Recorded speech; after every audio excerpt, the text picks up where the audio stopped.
হরে কৃষ্ণ। আজ বৈশাখ মাসের শুক্লপক্ষের একাদশী মোহিনী একাদশী ব্রত পালিত হচ্ছে। তা এই একাদশী সম্বন্ধে ভগবান শ্রীকৃষ্ণকে যখন যুধিষ্ঠির মহারাজ জিজ্ঞাসা করলেন, তখন ভগবান বললেন, পূর্বে রামচন্দ্র একবার মহামুনি বশিষ্ঠদেবকে এই প্রশ্ন করেছিলেন। তা রামচন্দ্র প্রশ্ন করেছিলেন যে জনকনন্দিনী সীতাকে বিবাহ করার ফলে তাকে বিরহজনিত অনেক দুঃখ কষ্ট এবং অনেক সমস্যা সহ্য করতে হয়েছে। তা বশিষ্ঠদেবের কাছে রামচন্দ্র জানতে চেয়েছিলেন যে বশিষ্ঠদেব যদি তাকে এমন একটি ব্রতের কথা বলেন যেটা পালন করার ফলে সর্বদুঃখ বিনাশ হয় এবং সর্বপাপ ক্ষয় হয়। তখন বশিষ্ঠদেব রামচন্দ্রকে বললেন যে রামচন্দ্র, তোমার নাম শ্রবণ করা মাত্র, নাম গ্রহণ করা মাত্র কেউ সর্বপাপ থেকে মুক্ত হতে পারে, কিন্তু তবুও সকলের মঙ্গলের জন্য আমি এক মহান ব্রতের কথা বলবো, সেটা হচ্ছে মোহিনী একাদশী ব্রত। তা এই একাদশী বৈশাখ মাসে শুক্লপক্ষে পালিত হয়। এই ব্রত প্রভাবে মানুষের সমস্ত পাপ ক্ষয় হয় এবং সমস্ত দুঃখ থেকে সে মুক্তি লাভ করে এবং সমস্ত মোহজাল থেকে সে মুক্তি পেতে পারে। একাগ্রচিতে তার মহিমা শ্রবণ করলেই মানুষ সমস্ত পাপ থেকে মুক্ত হতে পারে। তা সেই সম্বন্ধে একটি কাহিনী বশিষ্ঠদেব রামচন্দ্রকে। সরস্বতী নদীর তীরে ভদ্রাবতী নামে এক সুশোভনা নগরী ছিল।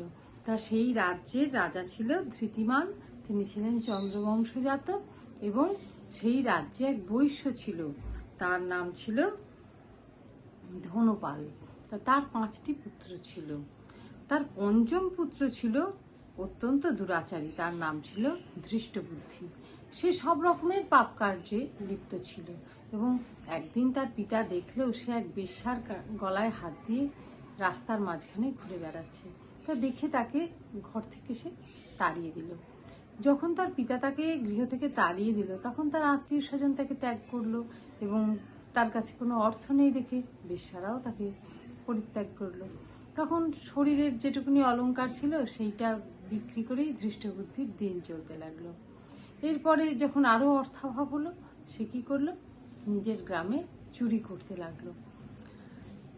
চুরি করার ফলে রাজার অনুচররা তাকে ধরলো কয়েকবার, কিন্তু তার পিতার সম্মানে তাকে কয়েকবার ছেড়ে দেওয়া হলো, কিন্তু শেষকালে তাকে কারাগারে বন্দি করা হলো এবং তাকে কশাঘাত দণ্ডদান করা হলো। কারাভোগের পর অনন্য উপায়ে ধৃষ্টবুদ্ধি বনে প্রবেশ করলো। সেখানে গিয়ে সে পশু পাখি বধ করে তাদের মাংস খেয়ে দিন যাপন করতে লাগলো। খুব কষ্টের মধ্যে তার দিন যাচ্ছিল। তা এইভাবে অনেক দিন অতিবাহিত হওয়ার পর কোনো পুণ্য ফলে সহসা সে একদিন কি করলো, এক ঋষি, তার নাম হচ্ছে কৌন্ডিন্য ঋষি, তার আশ্রমে উপস্থিত হলো এবং তার কাছে নিজের দুঃখের কথা বলে সে তাকে প্রণিপাত করলো।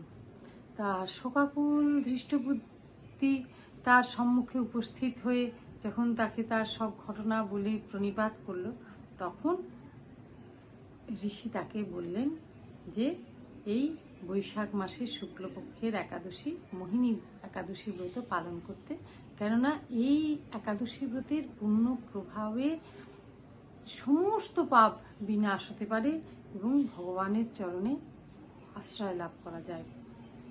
এই কথা শুনে সে প্রসন্ন চিত্তে গিয়ে এই একাদশী ব্রত পালন করল। তা এই একাদশী ব্রতের প্রভাবে সে পুরোপুরি নিষ্পাপ হয়ে গেল এবং দিব্য দেহ লাভ করল এবং গরুরে আরোহণ করে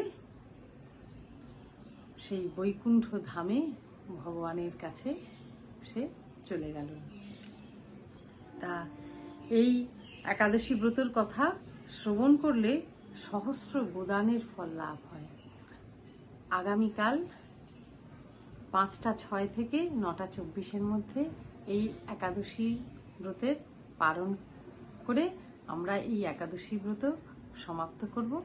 আজকে আমরা সকলে এই একাদশী ব্রত পালন করে নিজেদেরকে ধন্যাতি ধন্য করব। হরে কৃষ্ণ।